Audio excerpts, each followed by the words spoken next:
16-ാം നിയമസഭയിൽ ഒരംഗമാകാൻ സാധിച്ചതിൽ അതിയായ സന്തോഷമുണ്ട്. കാരണം കേരളത്തിൻ്റെ ചരിത്രത്തിൽ ഒരു മാറ്റത്തിൻ്റെ കാലഘട്ടത്തിൽ ഒരു ലെജിസ്ലേച്ചറിൽ അംഗമാകുക എന്നുള്ളത് കേരളത്തിൻ്റെ ചരിത്രത്തിൽ പല നിയമനിർമ്മാണങ്ങളും അത്യാവശ്യമായ ഒരു കാലഘട്ടത്തിലാകുമ്പോൾ അത് വലിയൊരു ഗുണം കേരള സമൂഹത്തിനുണ്ടാകുമെന്ന് ഞാൻ വിശ്വസിക്കുന്നു. ഇതോടൊപ്പം പൂഞ്ഞാർ നിയോജകമണ്ഡലത്തിൽ നിന്ന് തിരഞ്ഞെടുക്കപ്പെട്ട ഒരു അംഗം എന്നുള്ള നിലയിൽ പൂഞ്ഞാറിൻ്റെ സമഗ്രമായ വികസനത്തിന് കൃത്യമായ ഒരു പ്രൊജക്ട് റിപ്പോർട്ടോടുകൂടിയുള്ള വികസന തന്ത്രങ്ങളുണ്ടാകും എന്ന് ഞാൻ പറയാൻ ആഗ്രഹിക്കുകയാണ്.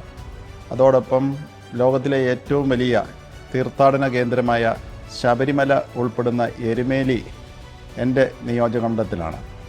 ആ ശബരിമല ഉൾപ്പെടുന്ന ഭാഗം, എരുമേലി ഉൾപ്പെടെയുള്ള ശബരിമല തീർത്ഥാടനം ഏറ്റവും ഫലപ്രദമായും ഏറ്റവും നല്ല ഒരു പിൽഗ്രിം ടൂറിസം ഡെസ്റ്റിനേഷനായി മാറ്റുവാൻ ഈ 5 വർഷക്കാലം ഞാൻ എൻ്റെ കഴിവിൻ്റെ പരമാവധി ശ്രമിക്കും എന്ന് പറയാൻ ആഗ്രഹിക്കുക. ഇതോടൊപ്പം സമഗ്രമായ സേവന ഉൽപ്പാദന മേഖലകളിൽ പൂഞ്ഞാറിന് മറ്റൊരു ചരിത്രം ഉണ്ടാകും എന്ന് മാത്രം ഈ അവസരത്തിൽ സൂചിപ്പിക്കും.